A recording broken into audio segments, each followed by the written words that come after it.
Hello everyone, আজকে আমি তো আমার নতুন ব্লগ নিয়ে এসে গেছি। আজকে হচ্ছে আমি বানাবো আলুর চপ, সেটাই তোমাদের সাথে শেয়ার করবো, দেখতে থাকো। এখানে আমি চপ বানানোর জন্য দুটো আলু সেদ্ধ করে রেখেছিলাম, তারপরে বেসন নিয়ে নিয়েছিলাম। এবার এর মধ্যে একে একে নুন, হলুদ, একটু লঙ্কার গুঁড়ো আর খাবার সোডা দিয়ে অ্যাড করে এটাকে ভালো করে ব্লেন্ড করে নিয়েছিলাম ব্লেন্ডারের সাহায্যে। এখানে জলটা আবার ঠিকঠাক মতো নিতে হবে, মানে বেসনের গোলাটা যেন বেশি পাতলাও না হয় আবার বেশি মোটাও না হয়, সেই হিসেবে জলটা অ্যাড করতে হবে।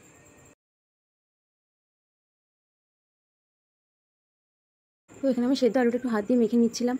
তারপর কড়াই তেলটা গরম করতে দিলাম। এরপর একে একে মশলাটা করার জন্য পেঁয়াজ কুচি, লঙ্কা কুচি, তারপরে একটু নুন, হলুদ আর একটুখানি লঙ্কার গুঁড়ো প্লাস একটু আদা আর একটু রসুন বাটা দিলাম।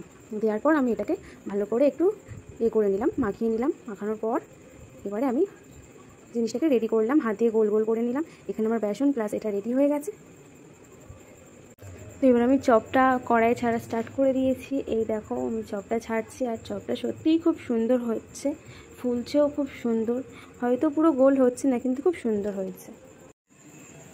আমার চপ তো বানানোর পুরো কমপ্লিট। মানে গরম যা পড়েছে, গরমে পুরো একদম অবস্থা খারাপ।